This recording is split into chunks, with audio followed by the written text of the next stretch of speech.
Hi everyone, in today's video we're going to explore how closely history rhymes, and we'll take a closer look at the relationships that the United States had with the Soviets during the Cold War and with the Chinese today. We'll also examine how the unintended consequences of these US policies of economic assistance and technological transfer have contributed to the creation of powerful adversaries that have challenged US national security and economic interests that now threaten the very existence of the Western way of life and US hegemony.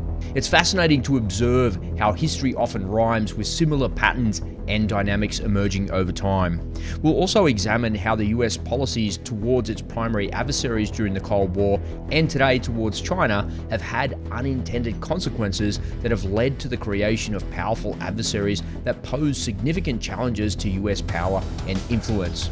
So join me as we explore the lessons from history and the principles of cause and effect. Let's get started.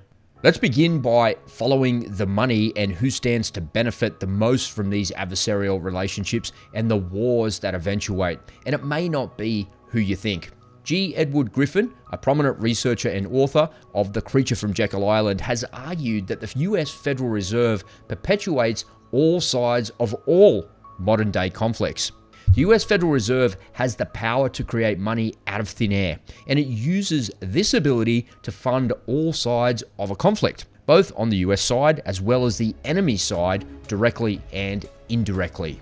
So the people that stand to gain the most from any conflict are the banking cartel that make up the US Federal Reserve.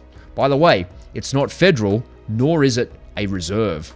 The Fed is not a government agency, despite its name suggesting otherwise. Instead, it's a private institution owned by 12 member banks. The 12 regional Federal Reserve banks that make up the US Federal Reserve System are privately owned. So the people that create the money out of thin air and give it to the warring governments of the world are from private companies. So the private people from private companies that create the money out of thin air are the ones funding and perpetuating the war that now surrounds us all. In the case of the Soviet Union during the Cold War, the US government and its allies pursued policies that strengthened the Soviet Union economically, despite the Soviet Union being considered America's primary enemy number one. This helped the Soviets to rapidly expand their military and economic capabilities, leading to a significant shift in the global power dynamic. The Federal Reserve played a significant role in this by providing the funding for both the US and the Soviet Union during the Cold War. One example of the US funding the Soviets was through the Lend-Lease program, which provided military and economic assistance to the Soviet Union during World War II. According to some estimates, the US provided over $11 billion in assistance to the Soviet Union through its Lend-Lease program. The assistance provided by the US included military equipment such as tanks, aircraft, trucks, as well as food, oil, and other supplies.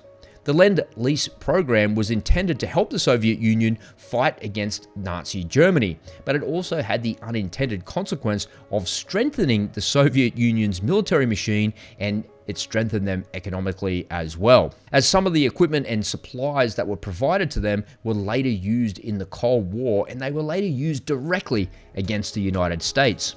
Some of the Soviet tanks and the other military equipment that was provided to them ended up on the battlefields in the Vietnam War. They were used by the North Vietnamese against American forces during the Vietnam War. These machines of war, which were originally provided by the US to help the Soviet Union fight Nazi Germany, were now being used against the US and its allies in a new conflict. The US officials and the companies who stood to benefit financially from the Lend-Lease program were just plain greedy. There's just no other way to describe it. They were more focused on making a profit in the short term rather than considering the potential long-term consequences of their actions. This short-term thinking and focus on financial gain completely clouded their judgment. The military equipment provided to the Soviet Union through the Lend-Lease program was later used against the Americans and their allies in the Vietnam War. Similarly, the US provision of economic aid and technological transfer to China has allowed it to rapidly grow its economy and its military capabilities, posing a potential threat to US influence and power. The same greedy people are still in charge, and now in the 21st century, they're doing the same things, but this time with China. And it's all funded by, you guessed it, the Federal Reserve. China's large holdings of US debt give it significant leverage over the US economy. If China were to sell off its US debt holdings or stop buying new debt, this could cause a significant shock to the US economy, potentially leading to a recession, a financial collapse, or even a war. China's holdings of US debt give it the ability to undermine the value of the US dollar and the US status of the world's reserve currency. If China were to shift its investments away from US debts and towards other currencies or other assets, this could weaken the US dollar and erode the US economic and geopolitical power. It could end the petrodollar and destroy the American economy. The Federal Reserve is funding all of this on both sides, and it's causing China to become the worst and most dangerous adversary in American history. This is creating the potential for a massive conflict between the United States and China.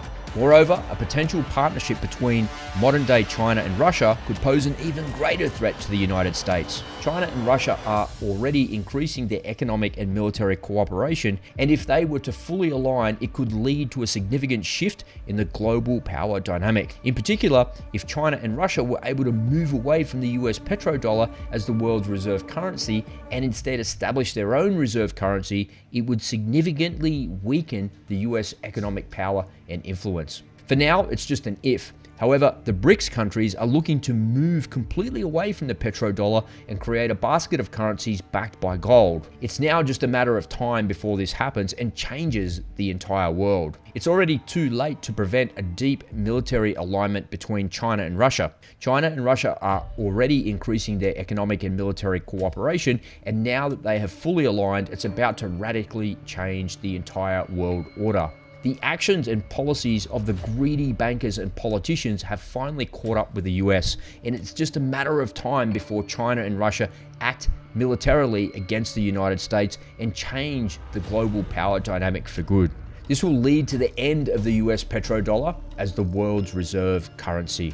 We need to prepare for the consequences of the greedy banking cartel and the political class that govern the United States. Their stupid, short-sighted, greedy policies are taking us to the brink of nuclear war, and the long-term implications of their greed are about to come home to roost, and it's going to completely destroy the world's economy as we know it. Stay safe, thanks for watching, and I'll see you in the next video.